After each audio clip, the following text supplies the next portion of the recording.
What is anarchy? In the media, it is often referred to as another word for chaos. What if I were to tell you that this has been done purposefully so that you will never desire freedom or to live with other free people, but always as slaves, clamoring for one master or another to lead you, to guide some nation that they preside over, while you fight their wars, obey their laws, and pay them handsomely through taxation? Elite bankers and their pawn politicians and leading corporate CEOs do everything in their power to keep you under the illusion that government is good. And what would we ever do without their version of civilization? In reality, they use the money system to keep us as servants, no matter what country you're in, since all answer to the true rulers of the world. And they use a state, otherwise known as law enforcement, to coerce us, as well as a church, or mainstream religions in general, to keep us praying for change that someday will come, or at least have faith in the hereafter where everything will be better. This is Trendsetter of the Mind, and that's Argos. And we're going to cover the East and Sons of Anarchy. We'll touch on some of the basics of anarchy, and in the next video, show it in practice. Essentially, anarchy, rooted in Greek, means without rulers. Not without rules, though, as it is commonly mistaken for in its definition. Anarchy is a natural way humans are meant to live, with absolute liberty. No slaves, no masters. Only following whatever rules they voluntarily agree to in community. Not impressed on them by tyrants in Capitol buildings who could care less if you agree with their edicts or not, since they know they have the power to force their peasants to submit either way. I mean, just think about it. Before some king or emperor comes along and you have a town, a village, a commune, they all know that they have to get along in order to ensure their survival. So if there is some small gang that decided, okay, I'm gonna kill this guy, and he happens to be the shoemaker, now all of a sudden the whole town is without shoes, including the gang, because they won't have the knowledge to make new ones. If they go kill the hunter, the fisherman, now they're gonna have to make do without those resources. And if they force them under duress to carry out these labors, then all that the rest of the town has to do is say, hey, we don't want this gang around. Unite in solidarity and kick them out. So it's only when you introduce some president, prime minister, congressmen, senators, that you have this hierarchy of bosses and teachers who make the masses do whatever they want them to do. I'll pause here to say, if you want a complete guide to anarchy that will answer all your questions, then check out my books on Amazon. But for now, let's jump into some examples from film. In the first Matrix, towards the end, when Neo is looking for a way out, he goes up to the sky and steals his phone to dial it and escape the Matrix. And what does that guy do? He's looking around, waiting for somebody to intervene, asking other people like, hey, did you see that? That guy just took my phone. Somebody do something. When really what an anarchist would do is take action.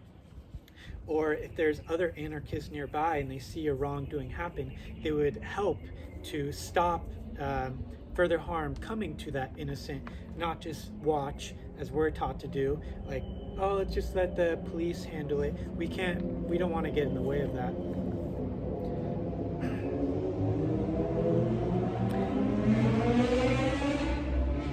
If you look at Sons of Anarchy, the show, during the first couple seasons especially, they did a better representation before it all just became about drugs, guns, and women.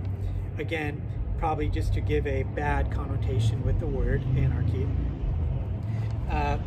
But there's a couple instances in there. For example, Jackson, the main character, the sheriff, deputy sheriff, whatever, he gets in the way and he says, are you really going to interfere with official police business and try and stop me? And the anarchist, Jackson, he says, no, I'm just going to do what I think is the right thing to do. And if any man gets in my way, then that's their problem.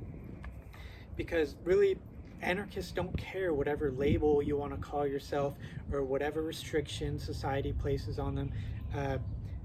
They enter into agreements and do the right thing. They know what's right, and if they're going to be called outlaws or whatever, then so be it. And they're not doing this like on their own as individuals, as crazed lunatics. They communicate with other people and say, okay, what should we do about this? And then they carry it out. And that happens another time in the show when this group of performers comes into town, and one of them rapes a girl, not even a woman, rapes a little girl. And so, of course, the father, he reports it to the authorities, and they take DNA samples. They go and check everybody's alibis and say, okay, we'll file this report, and we'll ask around, and hopefully we'll solve this case. And if it's even solvable, and who knows how long that will take. So what do these vigilantes, these anarchists do, is they take matters into their own hands, and I think it's within a week or within a couple days, they find out who did it, they go to the person, he admits it, deliver justice, done. They don't have to go through all these hoops and rules and laws. And now let's look at the movie The East, with self-proclaimed anarchists, and this one does a decent job of portraying anarchy in action.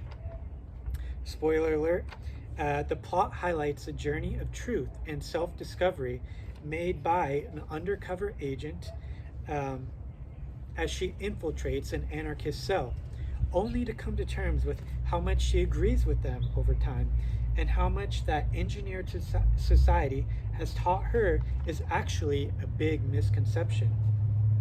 So, while the outside world may regard these freedom fighters as terrorists, she comes to grips with how peaceful they are and how pure their motives. The main reason anarchy is associated with violence is because the privileged few who run the New World Order know it has the capability of overturning the control structure. So they will do everything at their disposal to maintain their stability through subjugation of populations. On the other hand, the main character mistakenly addresses the leader of what's made to appear as a cult, only to hear him say, "I don't have any followers," and that she herself has grown up in the cult of statism, where authority reigns supreme. In fact, a lot of her time with them, these anarchists, is spent through deep relationship bonding and connecting on a human level of true equality.